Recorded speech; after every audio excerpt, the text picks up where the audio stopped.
What's going on, guys? So I figured with all the questions that we've had recently in the last few months, I needed to make a very basic troubleshooting video to help y'all out. And this is going to be a video for the 24-volt batteries and the power tool batteries. 12-volt systems are excluded from this because there are a few different components in those, but it will work pretty much the same way. So we're going to walk through the components and how to eliminate some for testing purposes. Here we have a D-wall adapter, a low voltage cutoff, a switch, and an amp. Whether it's a Tiny Signs, a Woozy 1001B, a 1002T, it does not matter in this test. So, these are your components in a basic circuit for your system to work. Now, obviously, you have a speaker. So, let's go ahead and grab a speaker just to put in reference. So, we have our speaker, our amp, our low voltage cutoff. There's a couple different models. Our switch, and our battery. And say you're not getting power. Well, first thing to check on any system that has a fuse, which if you don't have a BMS with a built-in current shutoff, make sure there's a fuse in it. I've seen adapters come without fuses. So you're like, all right, well, I press the button and nothing happens. Well, if you hooked up your switch correctly and it has an LED, it should cut on. Now, I see this from time to time where people will order the wrong switch. It's called a latching switch. See how the switch stayed in and then pop back out? If your switch, when you push it in, doesn't latch, you have a momentary switch and it's the wrong switch. That is your issue. Next, LVC.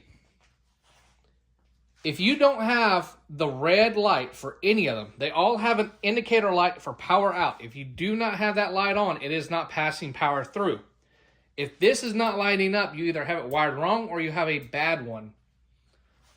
If your amp does not turn on, so you have power all the way through, coming out, and your amp doesn't have a blue light flashing, make sure your DC plug is good. And also make sure your amp is actually cut on. Some of them have an off switch, like, I don't know if this one does. Yep, here, it has a switch itself, so check that. Now, here's a very simple way to eliminate all these to test. So our amp isn't cutting on, or say we have an issue with interference or bad sound quality, and you're suspecting it's a component besides the amplifier and the speaker because you've already changed those. Hook the battery directly to the amplifier. Bypass the switch, bypass the LVC. You don't need them. Plug in your battery and check. Try a new battery. Try a new amp. If those two components still make the same sound, try another speaker. That's the easiest way to troubleshoot this.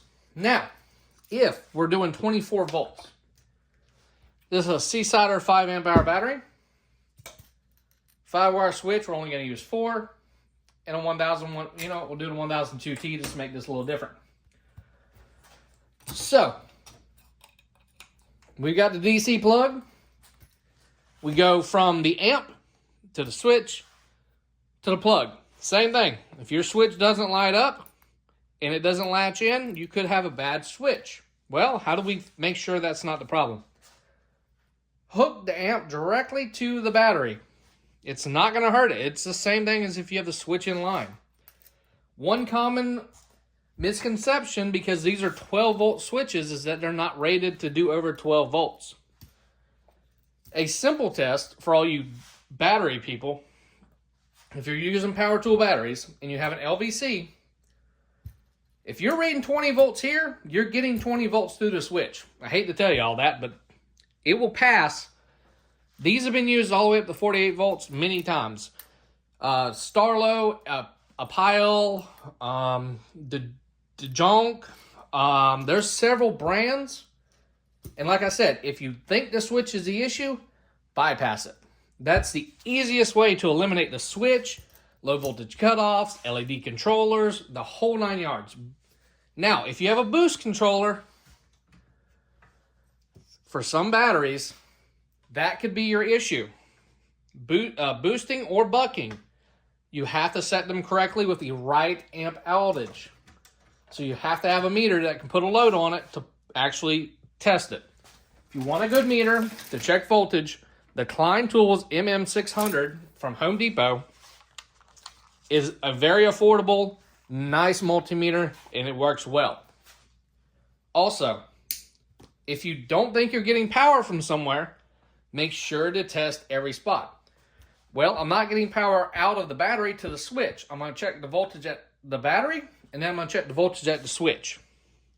Pretty simple, guys. Don't overthink it. It's not that complicated. Now, for people that are having sound quality issues, it's usually not a component besides the amp or the speaker. And I've noticed lately with some Polks, they ain't been sounding too healthy for some reason, so I had to send a set back. Seasider, KBT, Normac, battery hookups, Talent Cell. I've never had an issue with any of those batteries making the amp sound bad. I have had a Craftsman battery do it. I haven't had any DeWalt or Milwaukee or Ryobi. So if you're running 12-volt batteries on a 1002T or 1001B, you're not going to get over 70% volume before you distort.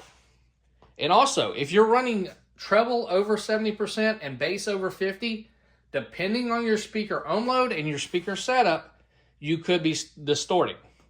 So with that being said, guys, hopefully these few little tips and tricks help you troubleshoot a little bit easier. And if you have any questions, comment below.